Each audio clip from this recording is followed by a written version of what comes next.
வணக்கம் ஃப்ரெண்ட்ஸ். ஓம் நம சிவாய. கிருஷ்ண பரமாத்மாவுக்கு நிறைய பெயர்கள் உண்டு. அதுல ஸ்ரீ கோபாலன் அப்படிங்கிற ஒரு பெயர் அதிகமா நிறைய பெயர் வச்சிருக்கிறதையும் பார்த்துருக்கோம். வழக்கத்துல இருக்கு. அந்த கோபாலன் அப்படிங்கிறதுக்கு நம்ம என்ன அர்த்தம் அப்படின்னு கேட்டா, பசுக்களை மேய்ப்பவர், பசுக்களை பராமரிப்பவர் அப்படின்னு சொல்லுவோம். ஆனா உண்மையிலேயே ஆன்மீகத்துல இதனுடைய அர்த்தம் என்ன அப்படின்னு கேட்டா, கோ அப்படிங்கிறதுக்கு மனிதர்கள், அதாவது பக்தர்களின் ஐம்புலன்களையும் கட்டுப்படுத்தி ஆன்மீகத்துக்கு வர்றதுக்கான வழிகாட்டுபவர். பக்தர்களின் ஐம்புலன்களையும் கட்டுப்படுத்தி ஆன்மீகத்திற்கு வர வழிகாட்டக்கூடியவருக்கு பேரு தான் கோபாலன் அப்படின்னு சொல்லி. எப்படி ஒரு பொருள் இருக்கு பாருங்களேன். எந்த இந்துக்களுடைய ஒவ்வொரு பெயராக இருக்கட்டும், ஒவ்வொரு புராண கதைகளாகட்டும், இல்ல தெய்வீக அம்சங்களாகட்டும், நாம உள்ள போய் உணர்ந்து பார்த்தோம்னா எப்படிப்பட்ட கருத்துக்கள் வருது. ஆன்மீக சொற்பொழிவாளர்கள் ஒவ்வொருத்தரும் பேசும்போதும் அதனுடைய பொருள்களை சொல்லும் போதும் நமக்கு மெய் சிலிர்க்கிறது. ஆனா மேம்போக்குல வேற கதைகளாக சொல்லப்படுது. அதனாலேயே நிறைய கருத்து வேறுபாடுகள் ஏற்படுது இல்லையா? பாருங்களேன், கோபாலன்கிறதுக்கே நம்மளுடைய இந்த ஐம்புலங்களையும் கட்டுப்படுத்தி அதுல இருந்து நம்மளை ஆன்மீகத்துக்குள்ள கொண்டு வரக்கூடிய ஒருவர் அப்படிங்கிறது தான் கோபாலன் அப்படிங்கிற பெயர். அதே போலவே யாதவன் ஒரு பெயரும் கிருஷ்ண பரமாத்மாவுக்கு இருக்கு. அந்த யாதவன்கிற பெயர் காரணத்தை பத்தியும் கிருஷ்ண பரமாத்மாவுடைய சில புராண கதைகளையும் நம்ம இதுல பார்ப்போம். அதுவும் ரியலா இப்ப நடந்துகிட்டு இருக்க ஒரு விசேஷத்தை பத்தி பார்க்கலாம். ஓகேவா ஃப்ரெண்ட்ஸ்? வாங்க ஃப்ரெண்ட்ஸ், நாம பதிவுக்குள்ள போலாம்.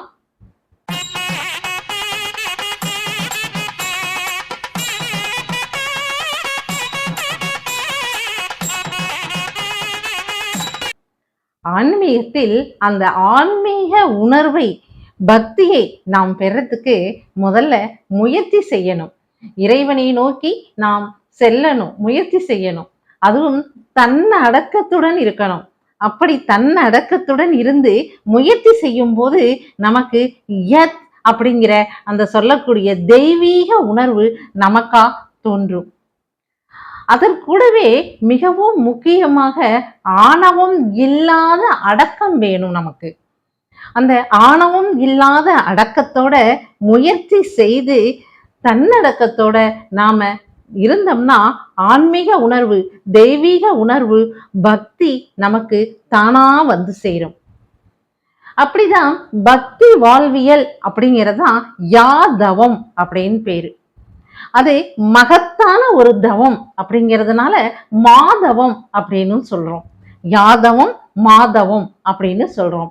யாதவம்னா பக்தி வாழ்வியல், மாதவம் அப்படின்னு சொன்னா மகத்தான தவம் இருத்தல். அதாவது தெய்வீகத்துக்கு ஆன்மீகத்துக்குள்ள நம்ம போறதுக்காக மகத்தான தவம் இருக்கிறது தான் மாதவம் அப்படின்னு சொல்றது. ஸ்ரீ கிருஷ்ண பரமாத்மா அதைத்தான் நமக்கு செய்துகிட்டு இருக்காரு. அதாவது பக்தி வாழ்வியலால மகத்தான தவத்திற்கே கொண்டு செல்றாரு. அவருக்கு பேரு தான் யாதவன் அப்படின்னு பேரு. இப்ப யாதவன் அப்படின்னா என்ன, அதனுடைய பொருள் என்னன்னா, பக்தி வாழ்வியலால் நம்மள மகத்தான தவமான ஆன்மீகத்திற்கு கொண்டு போகிறார். அப்படி நம்ம அழைத்து செல்லக்கூடிய அந்த ஸ்ரீ கிருஷ்ண பரமாத்மாவின் ஒரு பெயர் தான் யாதவன். எப்படி அர்த்தங்கள் வருகிறதுன்னு பாருங்க ஃப்ரெண்ட்ஸ். அப்படிதான் யத் அப்படிங்கிற அந்த வார்த்தைக்கும் இதே பொருள்கள் தான் வருது. அதாவது தன்னடக்கத்தோட முயற்சி செய்து தெய்வீக உணர்வை, ஆன்மீக உணர்வை பெறுவதற்கு பெயர் தான் யத் அப்படின்னு வருது. இப்ப பக்தி வாழ்வியல்னு ஒண்ணு நமக்கு கொடுத்து மகத்தான தவத்தை மேற்கொள்ள வைத்து நம்மளை தெய்வீகத்துக்கு கொண்டு செல்லக்கூடிய அந்த நாமம் தான் நமக்கு யாதவன் அப்படிங்கிற கிருஷ்ண பரமாத்மாவுடைய ஒரு பெயரா அமைஞ்சிருக்கு.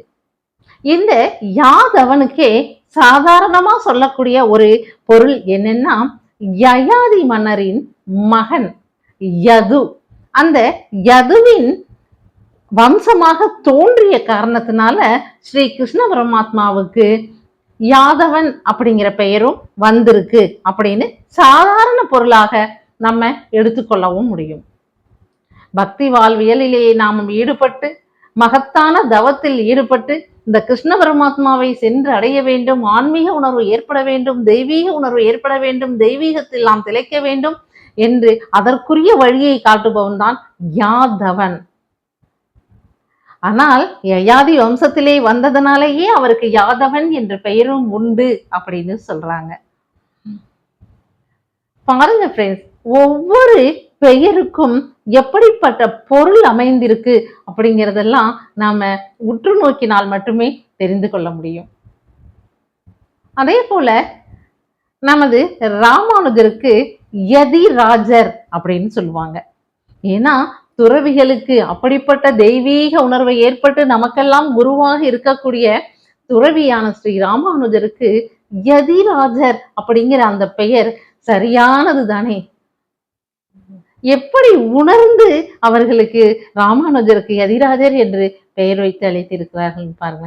துறவிகளுக்கெல்லாம் ராஜர் அப்படின்னு அர்த்தம். அப்படின்னா ராஜானா என்ன அர்த்தம்? எல்லாம் வசதிகளோட ரொம்ப சந்தோஷமா இருக்கவங்களுக்கு தானே ராஜா அப்படின்னு பெயர்னு கேக்குறீங்களா? இல்ல, அரசர் ராஜா அப்படிங்கிறவங்க ஒரு முன்னுதாரணமா நமக்கு திகழ்றவங்கன்னு அர்த்தம். மக்களுக்கு நல்ல ஒழுக்கத்துடனும் நற்பண்புகளுடனும் முன்னுதாரணமாக திகழக்கூடியவர்கள் தான் அரசர் அல்லது ராஜா அப்படின்னு சொல்ல முடியும்.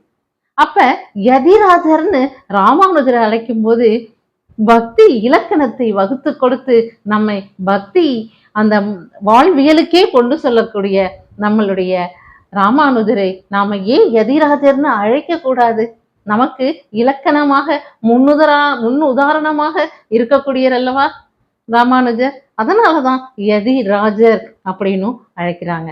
அதாவது தெய்வீகத்துக்கு நம்மளை கொண்டு போறதுக்கு இலக்கணமா இருந்து இலக்கணமாக திகழ்ந்து இலக்கணத்தை நமக்கு சொல்லிக் கொடுத்து சென்றவர் என்ற பொருளில தான் யதிராஜர் அப்படின்னு ராமானுஜரை சொல்றாங்க. ஃப்ரெண்ட்ஸ், திருவல்லிக்கேணியில இருக்கக்கூடிய பார்த்தசாரதி இருக்காரு இல்லையா, அவர் எப்படி வந்தார் அப்படின்னு சொன்னா, சுமதி ராஜர் அப்படிங்கிற ஒரு மன்னர் இருந்தார்.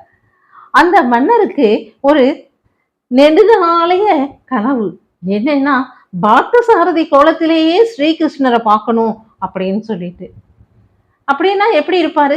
சாரதியா இருந்தார் இல்லையா அர்ஜுனனுக்கு, அந்த கோலத்துல பார்க்கணும் அப்படின்னு சொல்லிட்டு தவம் இருக்க ஆரம்பிச்சுட்டாரு. அதுதான் தெய்வீக உணர்வு. அடக்கத்தோட முயற்சி செய்தால் நமக்கு தெய்வீக உணர்வு ஏற்படும், பக்தி ஏற்படும் அப்படின்னு சொன்னாங்க இல்லையா. அதை போல அவரு அடக்கத்துடன் முயற்சி செய்து ஆணவம் இல்லாமல் பார்த்தசாரதியை நோக்கி தவம் இருக்காரு.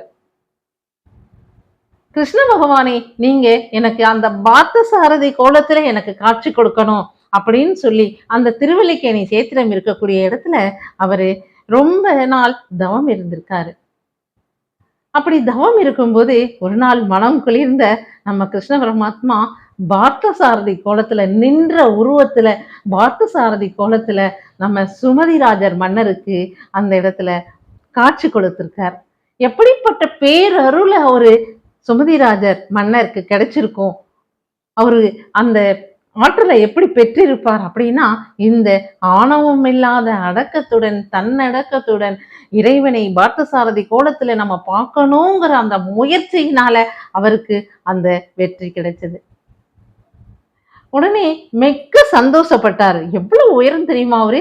இன்றும் திருவல்லிக்கேணி கோயில்ல 9 அடி உயரத்துல 9 அடி உயரமா பார்த்தசாரதி இருக்கார். அவரோட நின்ற திருக்கோலம் 9 அடி நின்ற திருக்கோலத்துல சாரதியா இருக்கார்.